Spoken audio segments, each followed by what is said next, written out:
Бүгін Бақыт Үсенович, Элдар Курманбекович жогоруда айтып кеткендей, балдар биздин келечегибиз, балдардын маселелерин көтөрүп атат. Мен дагы ушу биздин келечегибиз балдар болгон маселесин көтөргүм келип атат. Себеби дегенде, өткөнкү аптада билим берүү министринин орун басары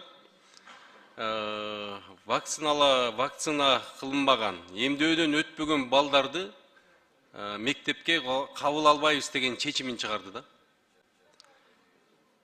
Жалпы массалык маалымат каражаттарына жарыялады. Бул деген мен түшүнүп атам, кызамык оорусу абдан коркунучтуу оору. Эмдөөнүн пайдасын дагы билип атабыз. Бирок бул медициналык маселе эмес, бул конституциялык маселе.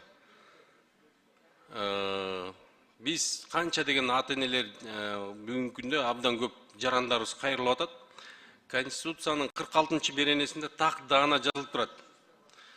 Ар бир адам билим алууга укуктуу. Негизги жалпы билим милдеттүү. Мамлекет ар бир баланын өнүгүүсү үчүн шарт түзүүгө милдеттүү деп турат. Биз болсо эмне кылып атабыз? Ар кандай бир тоскоолдуктарды жаратып атабыз.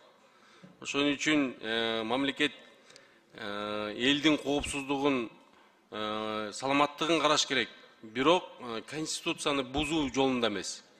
Биз кээ бир балдар бар, медициналык справкалары бар, эмдөөдөн өткөнгө болбойт дегендер бар. Кээ бир ата-энелер жетишпей калат. Кээ бир биздин айылдарыбыз бар, оорукана эмес, ФАП жок жерлерибиз бар. Алар дагы баягы алганга мүмкүнчүлүгү жок болуп калат. Анан биз алардын балдарына эмне дейбиз? Силердин балдарыңар экинчи сорттогу балдарбы? Балдар дейбизби? Же эмне силердин балдарыңар билим алууга татыксыз дейбизби? Ушу маселени бир жакшылап карап коюңуздар. Жакшылап мындай дыкаттуу карашыңыздарды мен өтүнөм. Урматтуу Алмазбек Акынжанович, мен дагы ошол Конституциялык соттун төрагасына, Генералдык прокуратурага кайрылып кетет элем. Ошол медицина саламаттык сактоо министрлигине, билим берүү министрлигинин кылган иш-аракеттери, чечимдери Конституцияга ылайык келдиби же ылайыксызбы? Баа беришине мындай сизден суранып өтүнүп кетем, ушуну билип бериңиз. Экинчи, ушуну протоколдук тапшырма берип, дыкаттуу карап, мага жообун берип койсоңуз өтүнөм. Рахмат сизге.